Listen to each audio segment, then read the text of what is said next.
Good morning, Sarah. Are you able to speak to your microphone?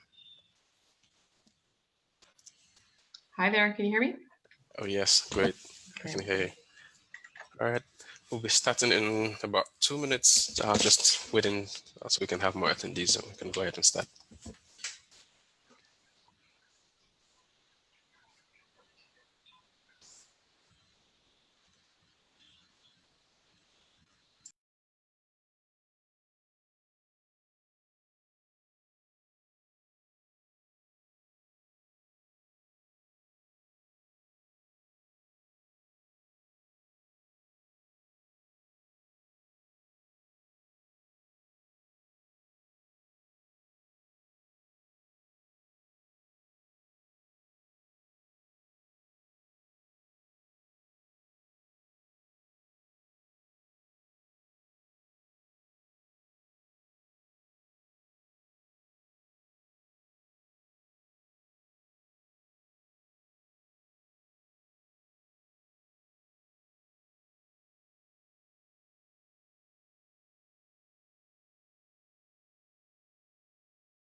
All right, Sarah. I'm ready when you're ready. I think we are good to go.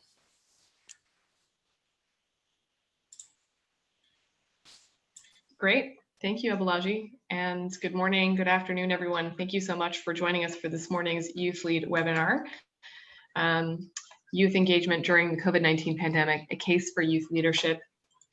My name is Sarah Slade, and I direct the Youth Economic Opportunities Network at Making Sense International, and I'm also the Senior Youth Engagement Advisor for YP2LE.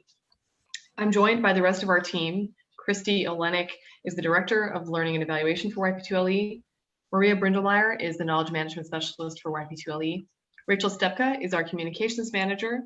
Ikena Anyadike is our Knowledge Management and Communications Atlas Core Fellow. And of course, Abulaji, who is hosting today's webinar, is our Knowledge Management and Communications Fellow as well, and leads most of our youth engagement activities through YouthLead. To give you some background about who we are, if you're not familiar with this project, YouthLead is a global network of more than 6,500 young changemakers from around the globe that began as an activity under the USAID-funded Youth Power 2 Learning and Evaluation activity. YP2LE for short is focused on sharing knowledge, learning, tools, best practices, and what works in positive youth development. The definition of positive youth development, or PYD, is defined as including 4 components. Youth have assets and should have the ability to leverage these assets through agency, as well as the ability to contribute to positive change for themselves and their communities. To do this, youth should be surrounded by an enabling environment that supports them. When it began, Youth Power Learning's main focus was on youth supporting organizations, including organizations that were implementing youth programs or carrying out youth development research. YouthLead, which was launched at the World Bank's Youth Summit in December 2018, puts the focus on young people themselves and provides connection and support for youth-led and youth-serving organizations. The vision for YouthLead is to serve as a global hub for young changemakers ages 15 to 35 enabling them to maximize their impact through networking, mentoring, and access to information. The platform offers a great opportunity for youth from different countries and different networks to inspire and learn from each other, connect beyond their traditional circles, and benefit from many diverse resources and information. The site is available in English, Spanish, and French. We also have Google Translate on every page to make it more widely available. Through YouthLead, our team hosts a number of activities like today's learning event, but also other events and contests designed to highlight the role of young people as leaders. One of these activities is our YouthLead Turning Point contest for young changemakers. This is a writing contest where we invited young people to submit essays or poems in English, French, and Spanish that describe a key turning point in their lives that inspired them to get engaged in their community and to become a young changemaker. We're very excited. We received hundreds of applications and amazing submissions. It was a very difficult decision, but we are very excited to announce our winners today. Look for that later today. And congratulations to everyone who submitted their written pieces to us. It was wonderful to share, to read your stories and to be able to share that with our network. As you know, youth all over the world are playing a huge part in fighting the COVID-19 pandemic and its negative impacts. Young people are leading, mobilizing, and organizing relief efforts and campaigns around the world, and engaging youth meaningfully is a key element of PYD. This webinar highlights the important role youth play in alleviating the negative impact of COVID-19 pandemic on the immediate lives of people and communities around them and the world at large. And our YouthLead ambassadors today will share their experiences in leading and contributing to efforts to curb the virus.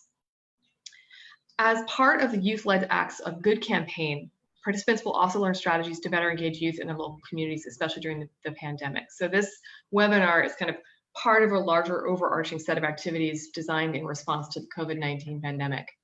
I just want to share very quickly a little bit about this campaign before we jump into our webinar, in case you'd like to join the campaign. If you're a young leader between 18 and 35, we invite you to take the pledge between now and July 15th to be part of the solution. Youth-led acts of good in your community, and together we can make the world a better place. Looking ahead to what comes next, you can take the pledge, and once you've done that, we will send you a badge for your social media or YouthLead profile. If you don't have a profile on YouthLead, we invite you to join and make one now. We ask that you document your acts of good and those of your friends and share them on youthlead.org as a project or as a social media post using the hashtag YLA Acts of Good. Tag at YouthLead Global as well and your friends and peers in your network and invite them to join the campaign. There are millions of ways you can help your community. There's no limit.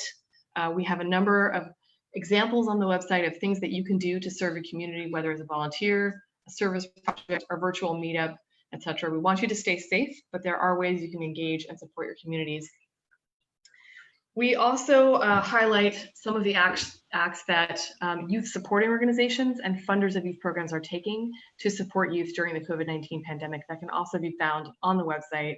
And we have an info page where you can find more information about the virus itself, how to stay safe, and protect yourself during this time. So we again invite you to learn more, visit youthlead.org, explore the page, set up your profile, join one of these campaigns, and stay tuned for future learning events like today's webinar. So with that, I'm going to turn it back over to Abalaji and to this morning's speakers, YouthLead ambassadors. We're thrilled to have you. Thank you again for putting together this webinar. Thank you very much, Sarah. Thank you for the lovely introduction. And good morning, good afternoon, good evening from everywhere you are, from wherever you are in the world. We're excited and happy that you could join us on this very interesting location of the webinar. On today's webinar topic is youth engagement during the COVID-19 pandemic. And YouthLead ambassadors will be making a case for youth leadership during this pandemic. And I'm really also excited that we have our YouthLead ambassadors, Meenakshi Monga, YouthLead ambassador from India. We have Arafat Leshiv, who is our YouthLead ambassador from Tanzania. And then finally, Esther Abimbola Ajala, who is our YouthLead ambassador from Nigeria. To give you share a bit about their background, Meenakshi is particularly passionate about youth engagement and entrepreneurship.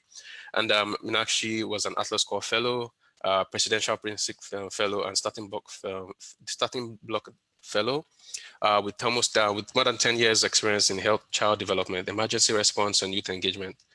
She focuses on positive collaboration to develop local, sustainable, and scalable solutions. Thank you, Meenakshi, for joining us this morning. And also we have Arafat, who is a Youth Engagement Officer at the International Youth Foundation. He has over 6 years experience in youth development program nationally, regionally, and internationally, and he focuses on education, health, and environment. He has been working to empower young people on leadership, diplomacy, career guidance, and life skills to enable them to grow their careers and professionally and professionally. We also have finally with us with Abimbola Jala. Abimbola is an executive director, Lend a Hand for Development of Africa, a volunteer-driven organization addressing inequality and education through educational programs for low-income child in Africa, starting with Nigeria, and then she hopes to finally expand throughout the African continent. She has over 5 years experience facilitating on teams on education, leadership, and the girl child. I'm super excited and delighted to have you all on the call, and I'll be handing over this presentation to Arafat, who will be taking us through today's webinar. Arafat, over to you. Thank you, Balaji. So, as has been introduced, I'm Arafat Leshebe, who currently live in Tanzania. So, initially, let's start this presentation by overseeing or looking in terms of this globally level. So, how can we look this youth engagement at a globally level? So, we're talking about the global youth power. So, when we are talking about the global youth power, we're talking about the percentage of young people globally. So for instance, like on the source of 2016 Global Youth Development Index shows like India also, this only specifically India has almost like 345 millions of young people.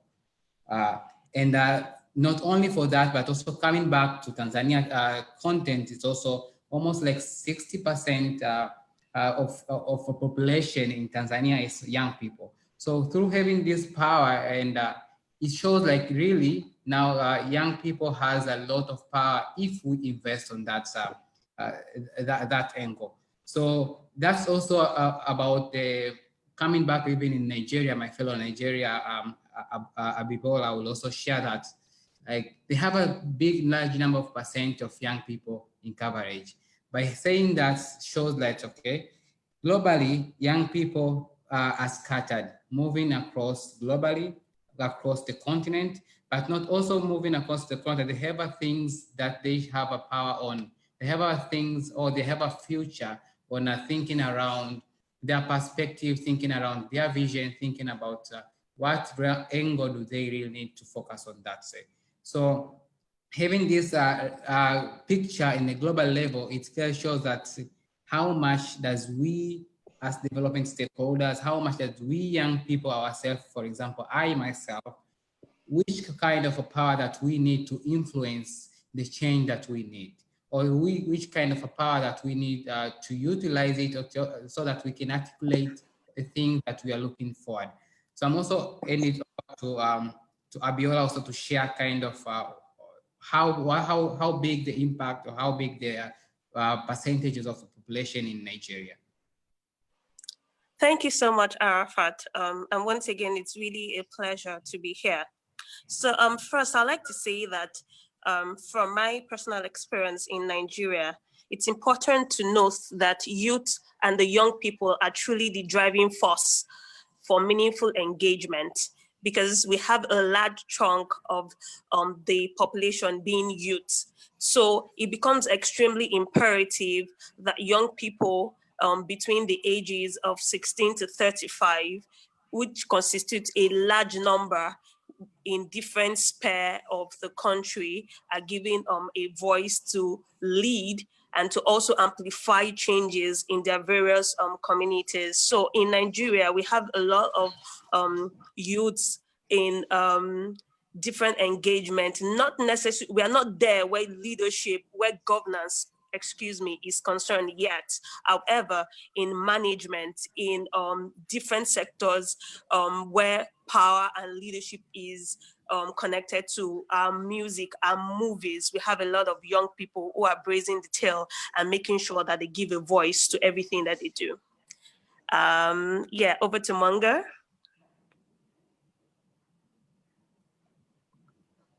Hello.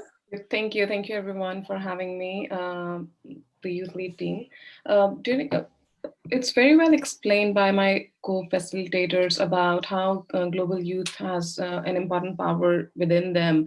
But I would also like to emphasize here that according to a recent United Nations report, there are total about 1.2 billion youth across the world. And a significant point that we can probably focus here is that they're not still at one location. For example, India itself accounts for about 345 million youth. And if we also consider Southeast Asia and Asia Pacific, they collectively form about 55% of the global youth collectively. So, and also that they are moving from one region to another. The population is increasing, so are the opportunities. And youth are moving from one continent to another, having leadership roles, and also ensuring that the following generation is getting enough opportunities and they're moving forward collectively. So I believe youth does have a power to not only make the present better, but also develop a future better and more conducive to the challenges that we are facing, such as the COVID-19. Now I would like to invite my webinar presenter, Arafat, to talk about what are the meaningful youth engagements are there. Thank you. So draw to the attention of that reasonable or the how big impact of how big population that's young people across the globe. Now, coming back to this percentage of that has been shared, like we have almost like 60% population in Tanzania of young people, age almost to 15 to 35. Comes back to, it's also equal the same to India, 65% of population are young people. Nigeria has approximately almost like 34 million of young people. So having a youth engagement is one thing, but having a meaningful youth engagement is another thing. So why do we say meaningful youth engagement? So meaningful youth engagement, we are talking about an inclusive or international mutual respect partnership between young youth and adults. So between this partnership between young people or youth with adults, we must have equal things that guide us throughout the way. Which kind of partnership do we really have to have between us? So the partnership that we need to have is one to have a power to be shared between us. So the power between the adult and youth is the same as like sitting them on the round table. So young people have the voice, have the power to speak out, have the power to make decisions, have the power to share their perspective. Coming to another level, we are talking about the respective contribution are valued. Their contribution must be valued in terms of any way of a kind, regardless of their disability, regardless of their age, regardless of their sex or gender. So they must be respective, their contribution must be valued on that. Then we're also talking about young people ideas to be taken around into consideration. Talking about perspective, skills, strength and integrated on designing and the delivery of the program, strategy, policies, funding, mechanism, and organization. So having this engagement to be integrated on this kind of a program, this all will have an effect of the lives of the community and the country and the globally. As now we see that young people are not for the future, are for the now. So when you're talking about the now, they should be engaged from now to the future so that they can create the future that they want. So how do they create the future that they want? We can use this method of a ring of the engagement. So talking back of the ring of the engagement, as you can see it on the screen, it has three steps. It has a people, we can call it step, or we can call it a category. So we have a people. When we're talking about people, we're talking now about the young people and the adult or the community at large. When the other thing, we're talking about the relationship. So now in terms of the relationships has the 4 rings, which it needs to consider through what regarding of engaging these young people. So first is participation. By having them participation, it creates that kind of a connection between the adult and the young people together. The second thing is about the passion. If I myself have a passion of engaging young people, I myself, I have a passion of working with young people, doing the community, drive the changes that we want. It shows kind of a commitment between us ourselves. And it also shows a commitment between the young people and the people who are adult or making the people who are in the decision-making position. The other thing we're also talking about the voice. Having their voice is kind of an element of having an input from them. So if young people raise their voice, so that is the input that they really need to articulate or they need to impose on what we are thinking around or any kind of intervention that we want to integrate. And the last thing we're talking about collective action. By saying collective action, we mean like if we want to have an action to be taken with a globally or country level or in a continent level, we need to have a collective. By have a collective, we mean that young people and the others, they should come together, figure out what are the challenges, what are the possible solutions, and we share the power of influencing the action.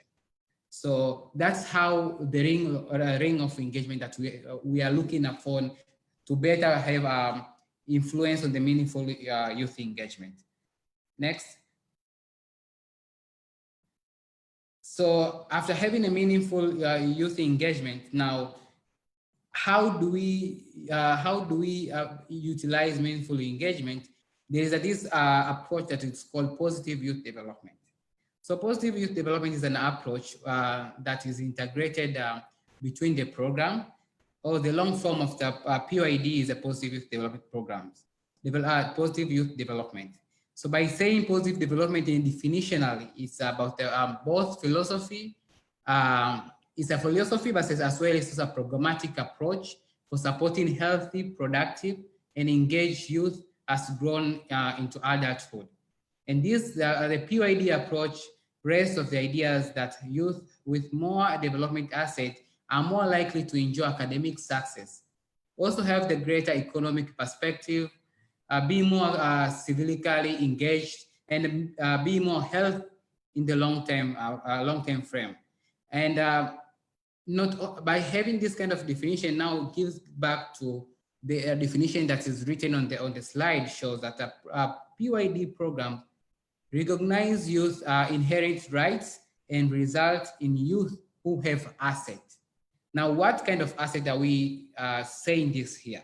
The asset that we are saying here is the asset that youth have a necessary resources and skills to achieve their desired outcomes. So we are talking about trainings, we are talking about fund, we are talking about content, we are talking about environment like schools or buildings. So those kind of things are assets that really need to support these young people to drive the change.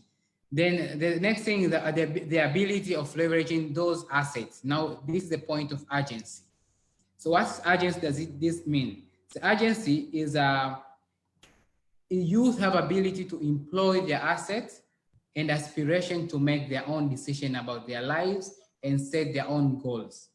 So by having these young people set their own lives, set their own goals, it gives them a room to make an informed decision. There comes to bring out the next thing, that is the ability to contribute.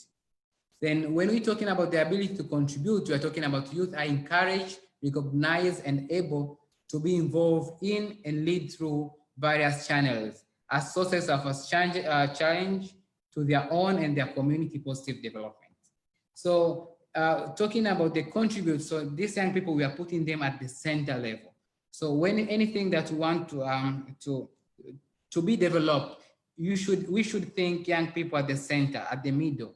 What kind of the challenge do they face? Then after describing or identifying the challenges, what are the possible solutions that these young people think around? We should not think on behalf, but we should position the young people to think about their possible solution that they are thinking around to this kind of century. Next. So I will invite these two men, Akesh, as well, also to clearly describe the paradigm shift. Okay, so in this slide, we talk about how there are two components towards during in the positive youth development. And the traditional way being the traditional youth services and the positive youth development services. So we can talk about how paradigm shift focuses on changing your perspective by following on advancing positive youth development services and bypassing traditional services. Some of the example could be solution-driven approaches to the issues by involving youth, making youth the integral part of not only the solution, but from the beginning, at the point where we are identifying the problem, then identifying people who could be a part of the solution, and identifying resources and developing solutions, ensuring that everybody says has been considered, and also taking into consideration that how the solution will impact the society in general, how is it going to benefit only handful of people, or is it going to benefit larger number of people in the same community? Is the solution sustainable and scalable? And what are the risks involved in implementing these solutions? So I can say that briefly that moving from traditional approaches wherein we are very focused on a particular problem, we are more reactive than pro-youth. It's like we are just telling youth what they need to do rather than listening from them what needs to be done or what they think can be done. And then moving from basic to risk tech programs, then programs that are not only youth-centered, but more of community-centered, and they're being implemented using a systematic change. And it's not only for professional providers, but also community in general, and reaching the grassroots levels. Next slide, please.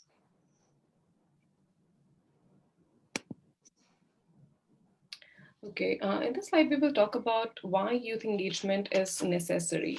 So continuing from the discussion about why we need to keep youth in the center is an integral part of the discussion, because it focuses on support and well-being of not only the elderly or the median age people in the community, but also the generations which are coming up and the youth within the community.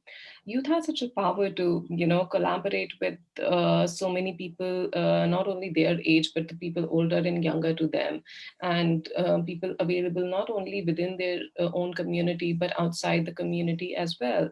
I mean, thanks to networking websites and technology, reaching out to other people has become relatively easier. I mean, and one example could be using during this pandemic as well, that everybody is so far, but look at us, we are also exchanging information, sitting in four different continents right now and conducting this webinar.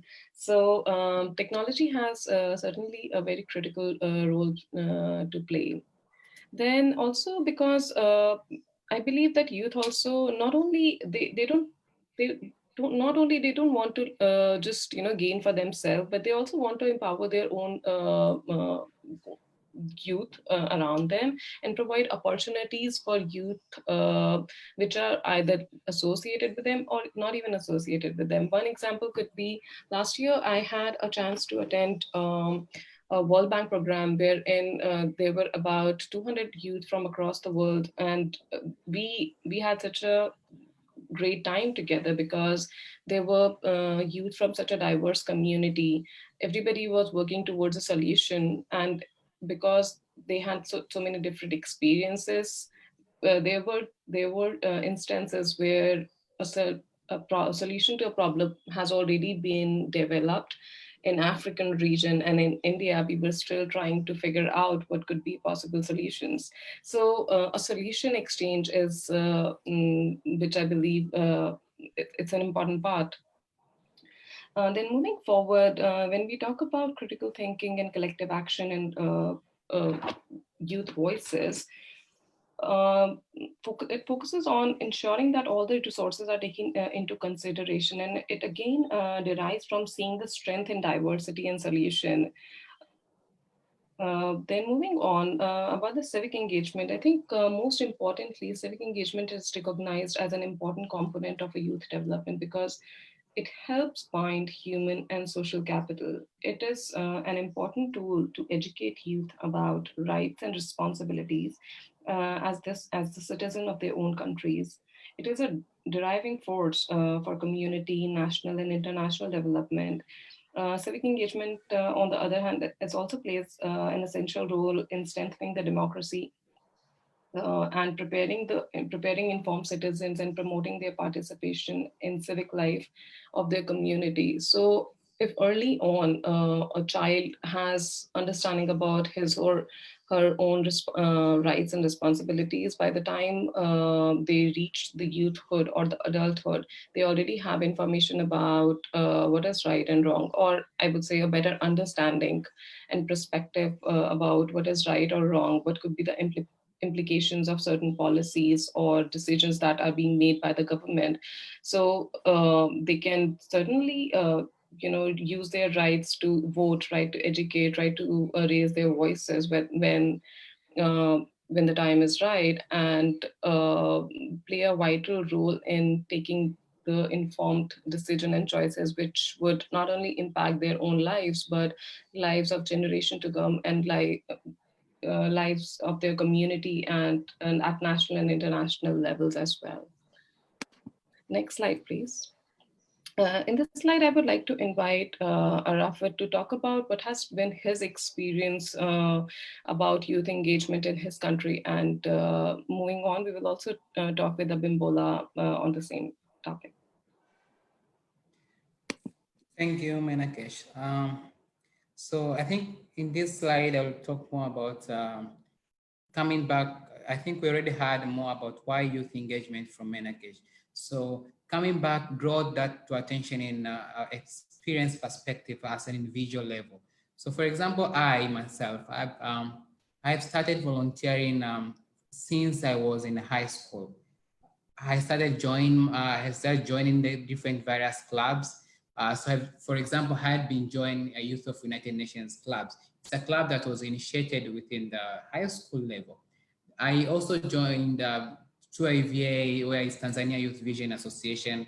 There is various clubs like Roots and Shoots, environmental clubs, healthy clubs. So this kept that kind of a spirit between myself, like, okay, yes, I have a role to play within myself.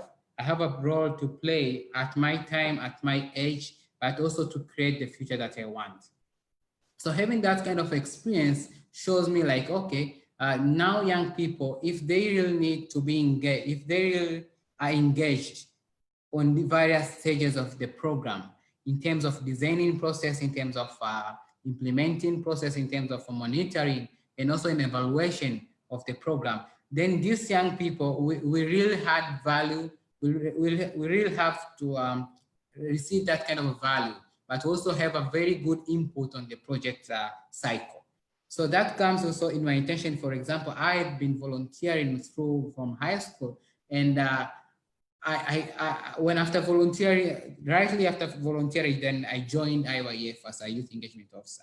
So, and the experience that I have through volunteering is the experience that I'm now trying to utilize to really now bring those kind of idea into action, regardless on how age or how gender people who I'm meeting with, or regardless of the diversity of these young people that I'm looking for. So this kind of volunteering background, it clearly articulates that bring confidence within these young people. It also give a power or a voice to a room for young people to listen. It's also giving kind of experience. How could we think around that? These young people, after they finish graduate, directly go to employ. Most of the people who are employers, they don't like to have a fresh graduate.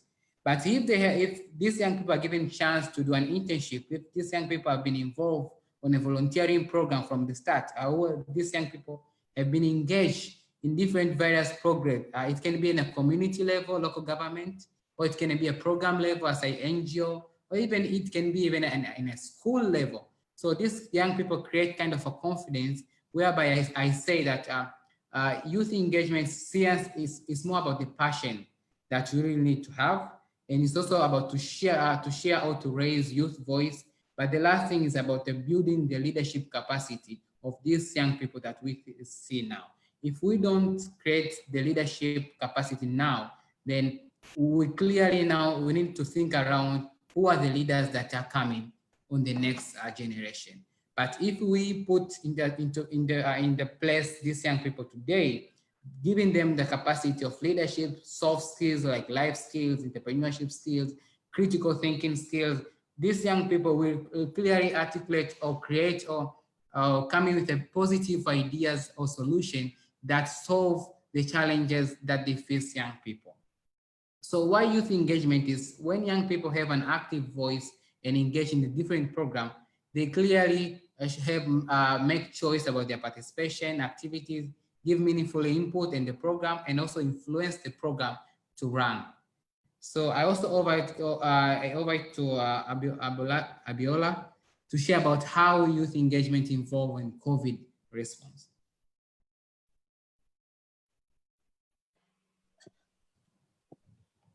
Thank you very much, Arafat.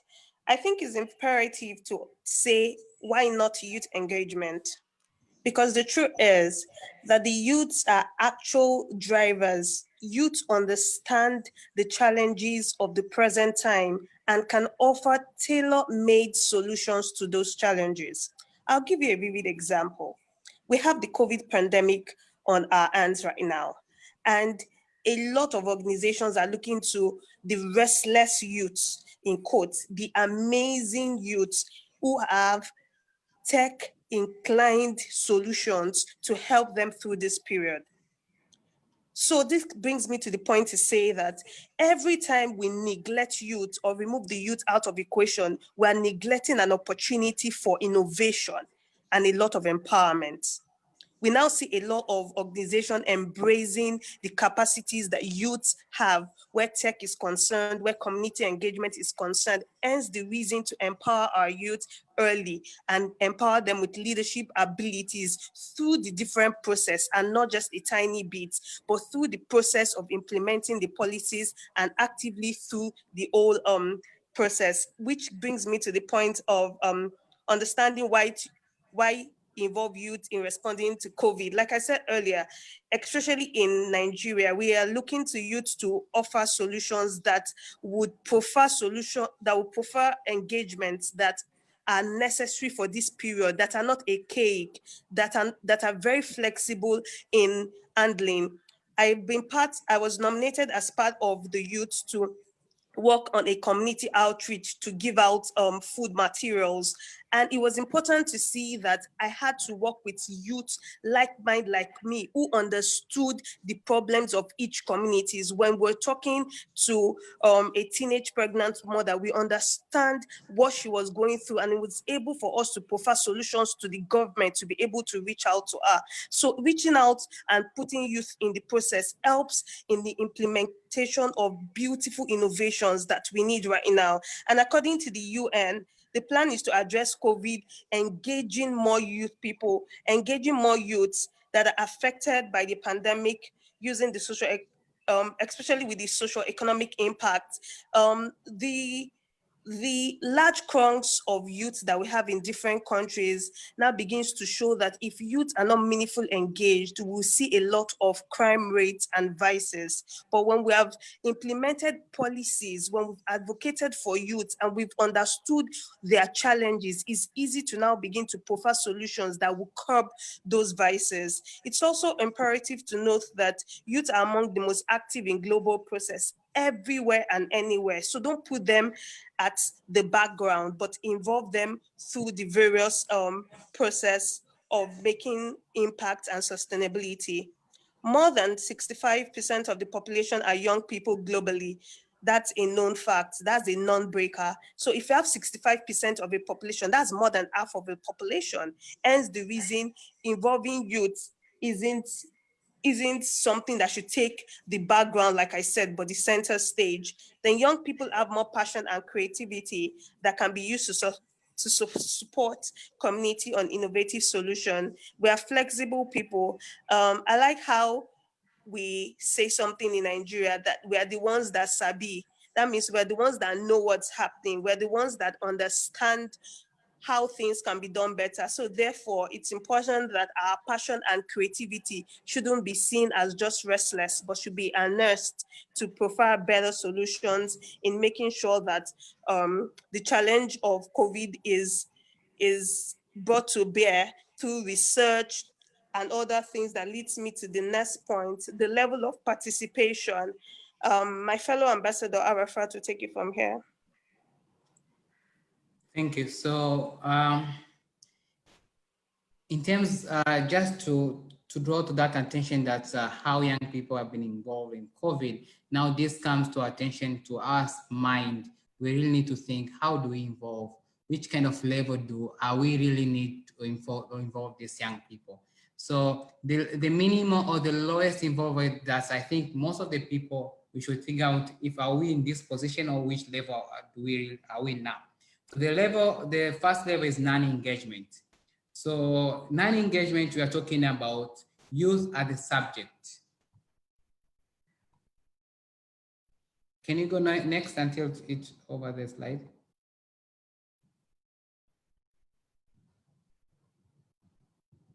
Yeah, thank you. So when we're talking about the lowest or the bottom line of the level is talking about the non-engagement, where youth are taken as the subject. When we are saying youth are taken as a subject, we are talking about the three categories, either tokenism, either decoration or manipulation. So sometimes we can figure out like, okay, young people have been involved, very actively involved. Then which kind of level do really need these young people have been involved? Is this a non-engagement level? Because you can find them invited on the conference. There are very many, but they don't give the right to speak or right to make a decision. So they are just like a decoration. That yes, these conferences are almost 60% of young people participated on it. But sometimes you can even go to the meeting whereby we only have one person is young person. And this young person is representing other young people. There is just like a tokenism that yes, in this conference or this meeting, we had a young representative representing other young people. But in really comes to the mind that there's this young person given a room to explain, that this young person given a point, point of privilege to in this kind of a decision process, that these young people have been involved in the designing process. So that shows that there's a very minimum of engagement of this young person.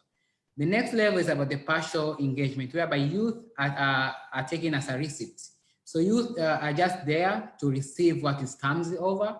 Then people will just be making decisions. People will just drive the force or drive the leadership, but young people are there just to be consulted and informed, or sometimes they can even be assigned and informed. And the last level, which I really advocate on, that is that engagement, whereby youth are now as partner. We should move young people, or we should live and work with young people as a partner. You know, we all know that how do you engage your partner?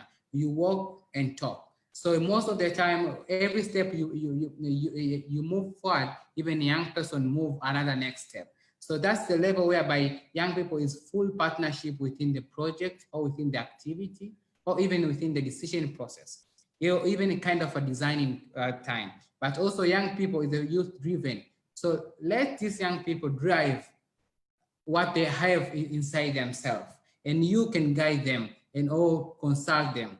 And the last point is about shared decision. Yes, if we on the round table as one table, then young people have the voice, have the power, and have also the knowledge or skills to share, so that they can also be able to make an informed decision. And the decision is also like a shared decision. Like we all agree on the common terms, despite of the age, despite of gender, or despite of any kind of disability. So these all levels, you really need to think around and back to our program, back to our policy that comes from the government, back to our policy that really we are implementing them on our organization or back to the life that we are living at the family level or the community level. Next. Yeah, so I will hand over to Menake and Abiola just to say about how and what. Okay, so in terms of what and how, the youth preference and engagement, I will briefly explain these two concerns. So we have to be connected. What is essential that we have to be connected to establish businesses, review advisors on how to get the loans, gain more knowledge about labor market and opportunities, network with and train other youth, participate in saving groups, and take part in meeting dialogues and debates. We have to make sure that we also establish ward level youth councils to promote volunteerism and provide decision-making experiences to youth so that they also realize their own abilities and they start to believe in their own abilities. In terms of how this can be done, we can intentionally create spaces to engage youth. We can promote youth engagements and youth representations at all levels, whether it's at the county level, village level, district level, or ward level. We can also ensure that we engage with youth key development. We make sure to engage with youth in taking the key development decision at home, and starting by saying starting at a very young age, and also ensuring that providing positive parenting style that can facilitate the youth engagement, and also creating a space for youth from an early age to for them to be a part of the community, making sure that they feel that they're a part of the community, and addressing their challenges and listening to them and providing solution with their own experiences. Next slide, please.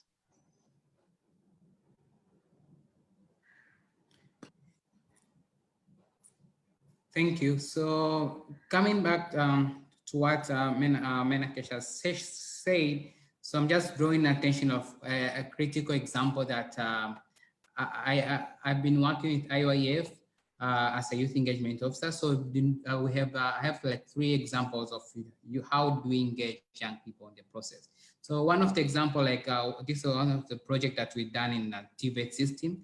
We engage young people through TVET system through Youth Speak program.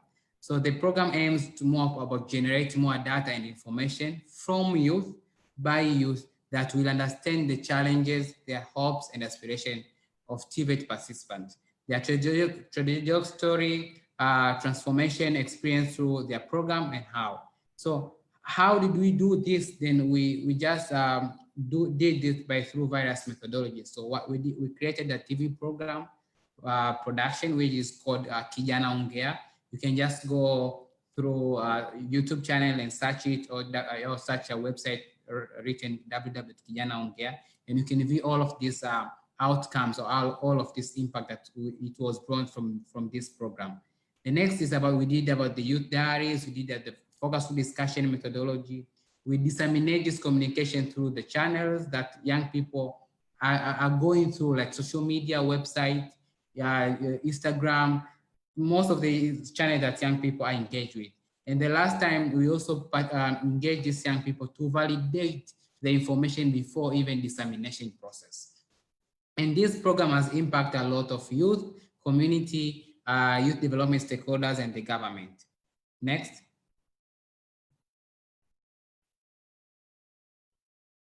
The second one is about the SDG Champion program. So this is whereby in Tanzania we had to train young champions or young youth to be as ambassador, so that they are going to the community to train other young champions, but also to raise awareness. So through this program, the United Nations in Tanzania had to train champions, almost like 50 champions, 10 master champions, and also we are able to reach out to 10,000 young people.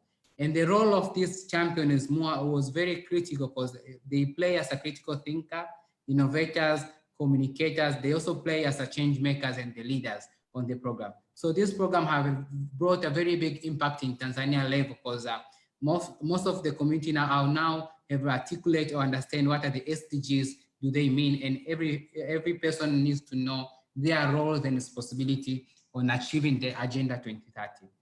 Next.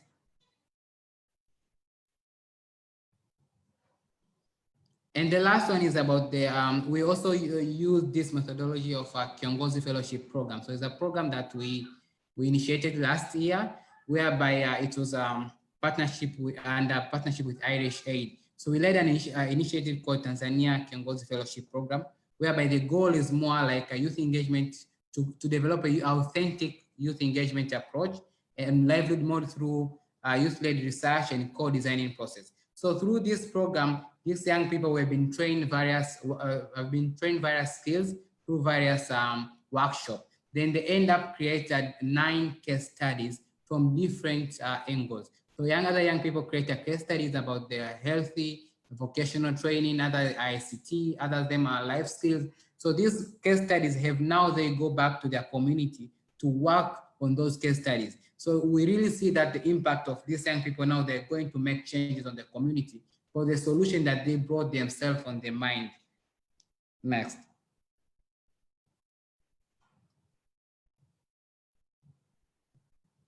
Okay, in this slide, I will briefly talk about how I am playing an integral role in developing youth as a leader for tomorrow. So we created this venture called Community Entrepreneurship Lab. The model focuses on developing entrepreneurial mindset from early on in life, so that we can focus on moving from community to community. So the idea is like I said, to move from community to community, gather all the children, whether at home or in school or in early college level, and have a discussion around what are the major challenges or problems they are facing in everyday life. Then after this, we try to identify 1 or 2 problems which can have a bigger impact. Following that, we collect all the resources as well as collaborate with other partners and stakeholders such as government institutes, education institutes, local government partners, and also sometimes religious leaders as well, who have a bigger impact or a say in the community. And after this, we collectively identify solutions which are workable, sustainable, and scalable. The important part about this particular lab or this model is that everybody is a part of the solution as much as they are a part of the problem. So even from the beginning, while identifying the problem till the solution is being created, children play an integral part, whether it is to identify resources. Next slide, please. Next slide, please. Okay, so during this lab, to give you an example, I would like to say that we created this backpack in northern region of India, where the sun sets very early in the evening.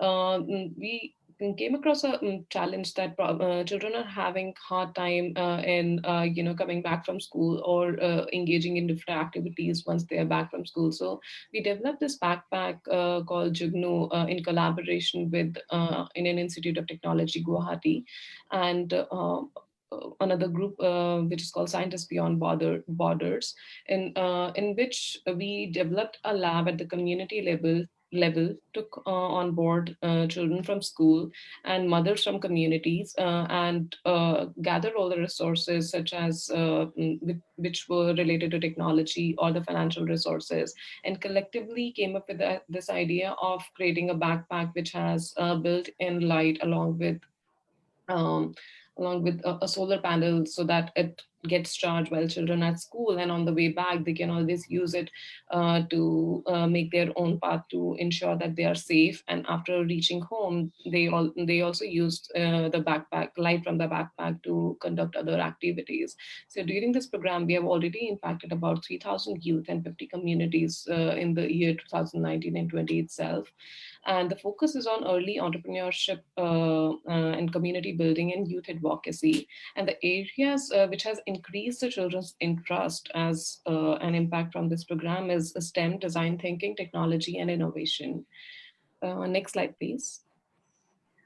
I would like to take this slide and the slide next to it collectively, where I talk about leveraging youth engagement in response to COVID. So we focused on four important components, such as virtual support, resilient hubs, and technology distribution, culturally appropriate care. Next slide, please. To leverage the youth power during and after the pandemic, we collaborated with Scientists Beyond Borders, which is a group of scientists, technologists, doctors, researchers from across the globe, and together we come up with solutions which are sustainable and scalable. Most recently, we are doing a 10-part webinar series on impact of pandemic at a grassroots level, and also we are also discussing about how the impact excuse me how there are some skills that can be learned during the pandemic and which can be implemented in the future, because we can also see that there will be problems in terms of job insecurity, life skill building, so on and so forth. So the webinar focuses on reaching the masses, helping youth in developing skills that can be further implemented in designing solutions. Maybe also ensuring that how data research can be a good part of finding solutions, and also taking design into consideration to develop PPE equipments, and things like making sure that there are no fake news in future. Since we are short of time, I would like to give the next slide to my co-fellow Abimbola, so that she can explain what is her role in youth engagement. Thank you. Okay, so very quickly, I'd like to say that most of the work that has been done by myself has been done in the grassroots or slums. It is noted that a lot of people in the slums can't feed up to $1 a day. And with the advent of the pandemic, it becomes worse. The schools are shut down, people have lost their jobs, and it becomes a very hard situation. So what we decided to do is create a community relief fund that helps to take care of people or families in slums in two areas: education and hunger. I'll start with education. The people in slums, the children in slums do not have access to digital education. Hence, we might not be able to have a Zoom meeting for their classes. So what we did is to talk to a local radio station in partnership with the state government, and they have their classes through the radio. We're also providing exercise books and stationaries for them so they don't miss so much when they are not in school. Also, with the food supplies, we've decided to map out slums where we give food weekly to families so that they can have something to eat, one, and also be nourished during this period. It's important to note that the hunger situation has not just grown worse in communities, but even people that live in urban areas are facing it. So we're also working on a food processing strategy where people can have some of their foods processed from their gardens or back of their houses, and then they can feed with it, basically. Basically, I'll just end by saying that collaboration and partnership has helped us reach out to different communities in the different states in Lagos and different children through the local radio station. Thank you. Next slide. Okay. What youth needs during COVID and after COVID? I think I would start with during COVID, and then Arafat will take the other one. Mental health awareness and support. This is an issue we hardly talk about, which is extremely important. Like I said earlier, some people have lost their jobs, and the reality of the situation is becoming unbearable for some people. Some people have had their salary slacked. So having a good mental counseling during this period would help a lot of people affected to stay afloat. And then, we have a reduction in certain suicide, as it were. stay connected with families, with friends. We have gone digital now. It's important that we're connected to our families and friends. We're connected to good news, if I can put it that way. Everything that breaks you down when you see it in the news, you avoid it. Collaborate for solutions. The pandemic is here. However, we need to innovate and be creative with our solutions. So we need to collaborate with people. I'm personally not so fantastic with tech, but I'm collaborating with my friends in Oracle to see how we can work together.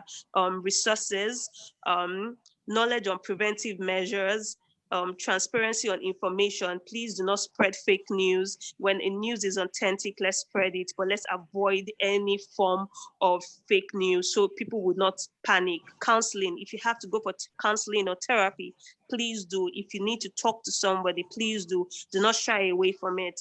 Career guidance sessions. Jobs are evolving. Jobs are not the way it used to be. So if you need a career guidance session, I know somebody in Nigeria, we call him Ogbeni Dikpo, but it just means Mr. Dikpo, who helps with a lot of counseling for people who want to evolve through their career process and career path. And lastly, access and use of technology. More than ever, we have to embrace the fact that technology is here to stay. We have to embrace the fact that we can do so much with technology. So please, during this period, embrace the advent of technology more, and let's keep innovating and let's keep empowering each other. Arafat, please. Yeah, so picking up on what young people need during COVID. So I also talk about a little more on what do young people need after COVID. So after COVID, we really need to invest on keeping amplifying the voice of young people. We really need to invest or strengthen the partnership between young people and youth development stakeholders. Then also the other part we are talking about the global global collaboration. So it's not about these things, not for only Tanzania or not only for India or Nigeria. So we are talking about the global partnership. These things need to go across the continent, across the globe. So we work together to ensure young people are fulfill their dreams, fulfill their objectives and their goals. Another thing we're talking about is strengthening their resources. So here we are talking about financial and material resources. How could we help these young people? I know during this period, a lot of young people have lost their jobs, have lost their business, have lost even their income resources, other parts from the self-employment. So how could we create a clear mechanism of investing in young people to give them to get the space of support on financial and material resources? So I also know, for example, in Tanzania, we have a youth fund. How could Tanzania also, I think Tanzania can also use the youth fund to support young people during after COVID. Young people can start their business using those funds, generate business, and after generating income, then they return that fund. The other thing we're talking about the knowledge and soft skills. So here we are talking about the life skills and entrepreneurship skills. These are very critical skills because they make life moving, and they're also making these young people to be a creative in thinking around. So critical thinkers, most of them are building from the life skills and entrepreneurship skills. And the last thing is about the job and business securing. How could we empower these young people to continue securing their jobs? I know most of them, they've lost their job, but as employers, how could they thinking around create a mechanism whereby the young people have already been equipped then to retain these young people again back so that they can not be jobless. Yeah, thank you. Next slide.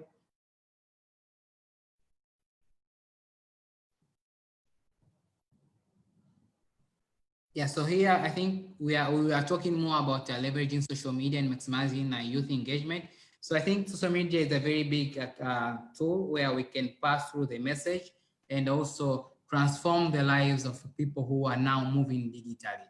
I think through COVID, it gives us a very sense and a meaningful that now the world is moving digital and the news are transferring in a very virtual way. People are now learning from people are learning from online. So investing on social media, leveraging the social media has a very big impact on creating a change or making change within the life of young people, but not of the young people, but also the community at large and the country and the global at that level.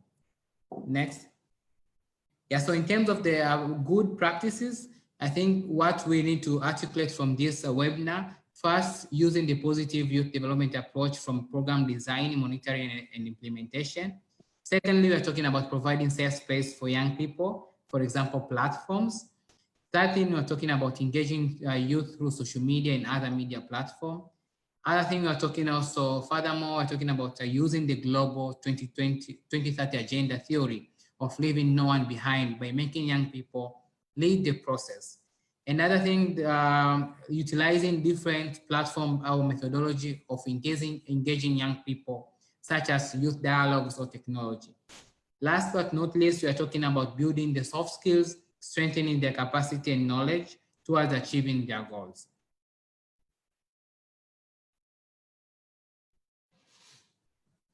Over to Menakesh.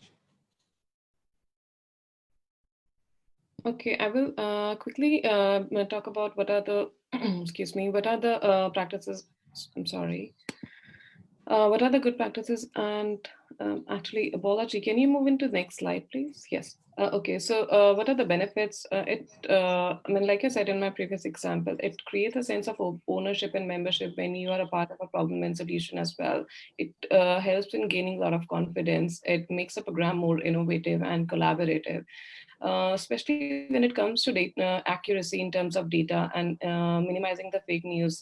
In a way, it is in terms of COVID as well. It means that while we are trying to find a solution, while we are within the problem itself, we are seeing the situation from outside and inside perspective as well. So identifying solution-driven approaches and ensuring that youth are self-sufficient in terms of, collaborating and networking with other youth across the world and identifying solutions, as well as taking other resources on board, may it be public sector, private sector, or the government for imposing, public and private funds. Moving to the next slide, please. In terms of advice to young people, I would just give one advice which has been very useful for me. It is to speak out and reach out to people who you think can help you or help you pick up their brain, and just discuss the problem, discuss the situation, or any thought that comes into your mind, so that collectively you can have critical thinking around it. If they have access to resources, they can connect you to other resources and opportunities, and encourage you to start your own initiative within, no matter how big or small. So just speak out and do not be afraid at all. Next slide, please. An advice for youth development stakeholder, I would say that invest on engaging with young people. Do programs that are important and would bring not only youth on board, but also bring in the opportunities for them. Engage with young people in the design and planning and implementation of the program, which affects their community at a local and international level. Consider incorporating mentorship program. I would urge all the leaders across the world to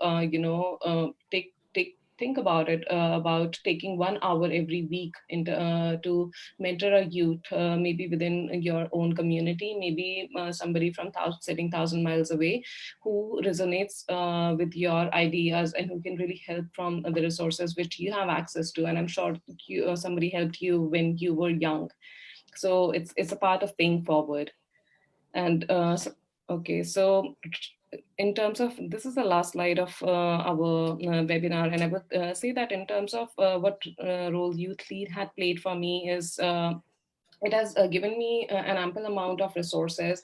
I have access to not only documented resources and research data, but also I can reach out to so many people from all over the world whose ideas and methodologies and ideologies matches with me. And there had been such great opportunities I have come across on this platform. I have been connected with a lot of people, a lot of co-fellows, YouthLead Ambassadors as well, which have shared opportunities, which have given me a shoulder to cry, or just a topic to discuss and talk about. So I would like to thank YouthLead very much for giving me this opportunity and giving me access to the resources and making this world a small place for me, so much so that I can reach to everybody. How can youth lead peer help? So it helps by connectivity and partnership, positive storytelling and experience sharing. We have shared solutions which have worked in my community and easily could be implemented in other communities as well. So this has really helped me, and I would welcome everybody to join a youth lead community and campaign by participating in the discussion and sharing opportunities which could help us in building this world a better place.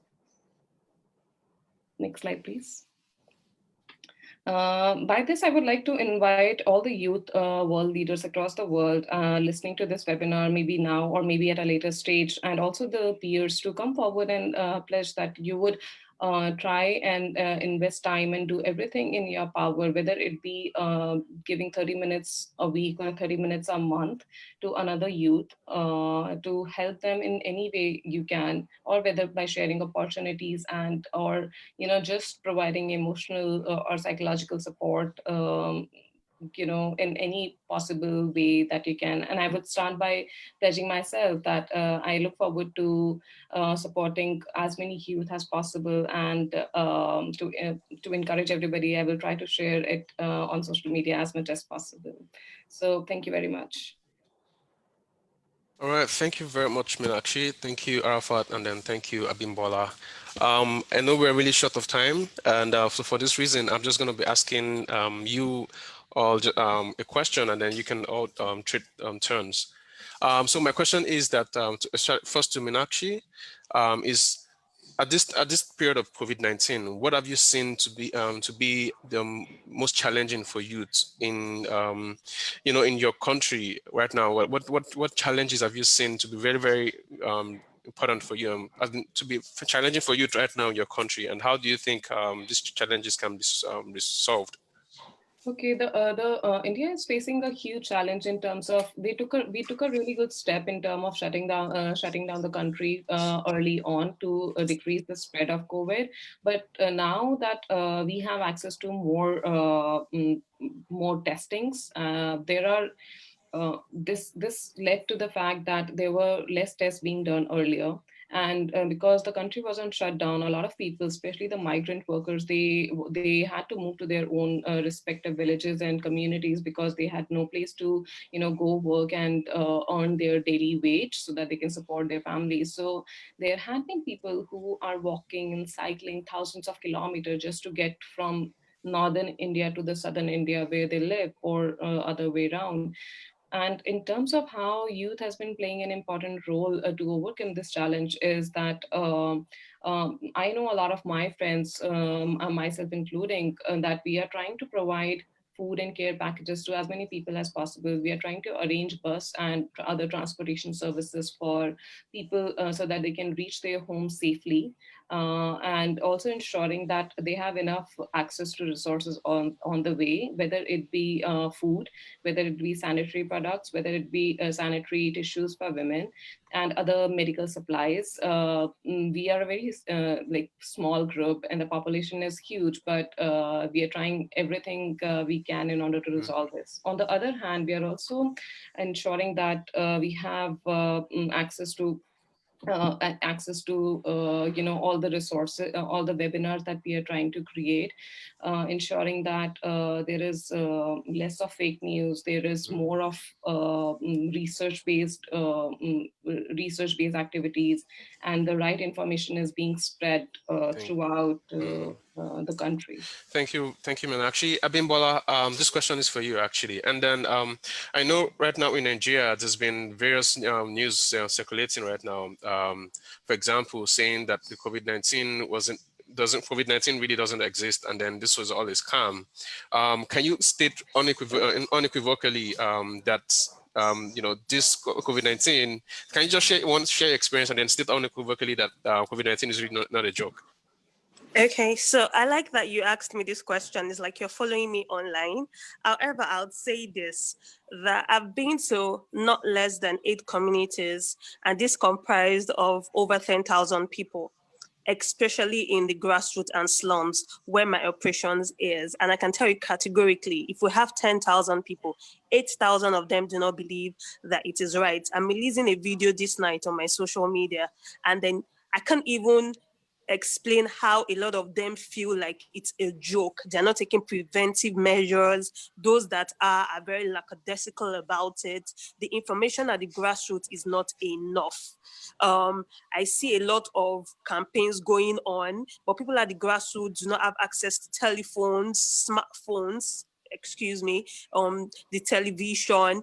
Most times it's just the radio when there is lights. When there is no light, there's a breakdown of information. So a lot of people at the grassroots are a bit disadvantaged and do not believe that the COVID-19 pandemic is real. They think it's a scam and they think it's a way the government is trying to get money. However, like it's advised to say, I want to use this opportunity to say that the COVID-19 pandemic is real.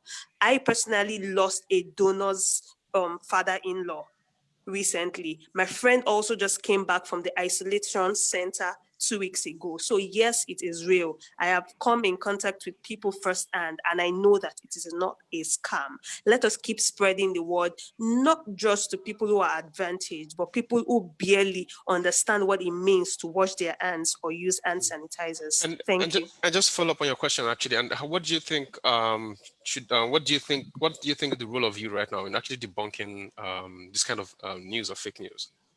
I think it's important that youth begin to use their voice more and their associations more. So I'll say this in two ways. Your social media right now isn't just to post beautiful pictures of you. I understand that you've taken amazing pictures. However, this is the time to keep out informations that would enlighten and empower people. The other thing to do is don't be afraid to talk to somebody around you. You take a bus. The bus driver is not taking preventive measures. Educate him. I have given hand sanitizers to the bus parks, to drivers, to conductors. I've given nose masks to children who think they can play around during this period. So it's important that we do our little bits to make sure that we can achieve big results. Thank you very much, Abimbola. Thanks for stating that. Arafat, and my final question to you is, in Tanzania, what do you think is the role of the government and private sector in actually, supporting those that might have been affected by the COVID-19? Like, what do you see? What can you state their roles? Both for the government and the private sector during this pandemic period. Thank you, Bolaji. So in terms of the roles of the government, so specifically, I think the government has a big role to play. And in Tanzania, I think it's a very good, I like what also the government effort that they're doing. Because one, they try to harmonize the situation. Secondly, they're also trying to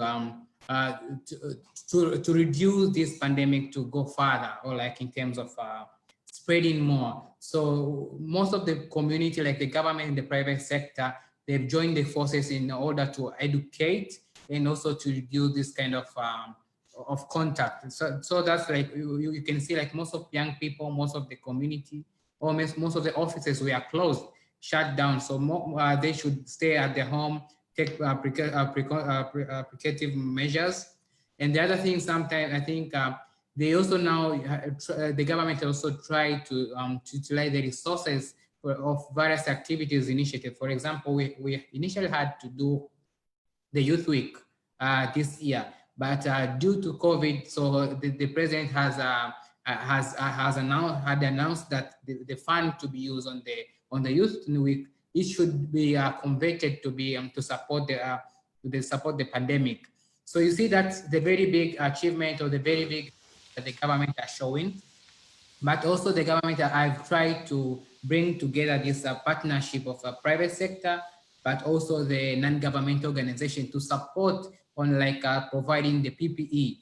We're talking about the preventive procurement of the preventive tools. So something like masks, or something like gears of sanitizers, or so a lot of PPE material have been disseminated to the community. People, the government have been utilizing the media to educate. So like when even you go down to the road to the community, you can find small children or a small child say, I cannot go to eat, or I cannot touch your hand because there's corona. So you see that kind of impact that this thing is really thing, and the government partners with the development partners and the private sector. But I also see that the role of young people have played a very big part, because now even young people have been using the social media to do kind of photo contests or video that only to raise awareness of the COVID.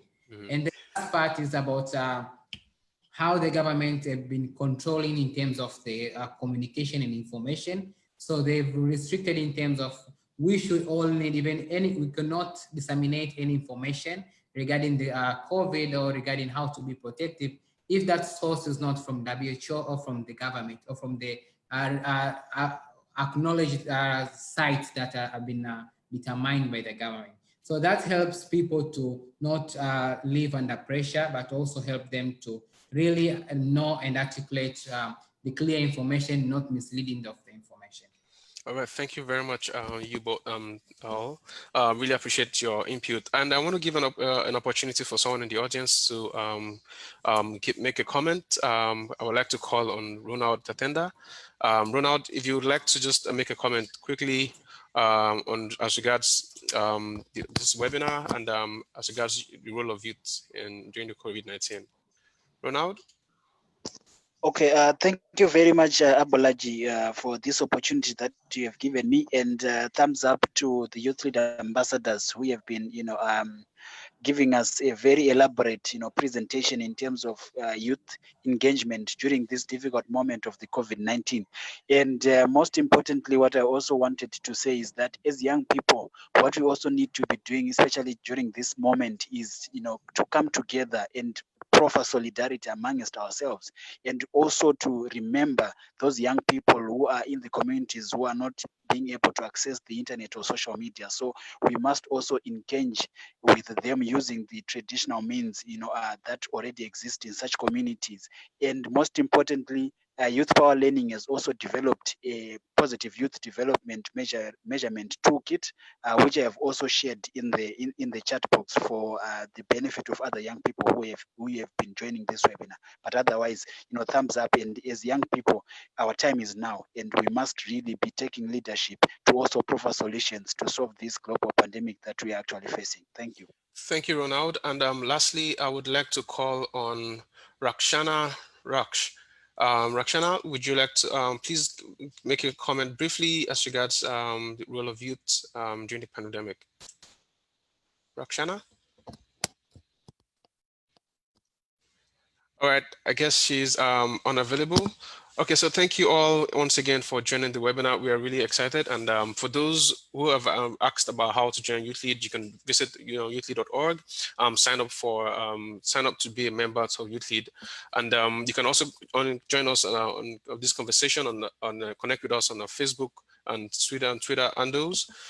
We can join the discussion. We can continue discussion on our group page and our group discussion on YouthLead. So you can continue to engage the speakers on how you can best connect with them, access other resources or tools that they may have their possession. I'd also like to take a very big thank you to our sponsors who have also been promoting YouthLead to their own youth networks, and have also been contributing resources, event and various funding opportunities for our network. So I really want to say a very big thank you to our sponsors, and I also want to say a very big thank you to everyone who's been on this call, who's joined us from the beginning of the session. I know we ran we ran excess of time, but I just want to say thank you, and I really appreciate you all for joining us. We hope to also see you on our next webinar. We'll be sending out this webinar recording to all participants later on this week or next. But I really want to say thank you all, and be safe and keep safe. And thank you to our speakers also. Thank you. Thank you, Apology. Bye-bye. Bye. Thank you. Thank you so much. Yeah, thank you too.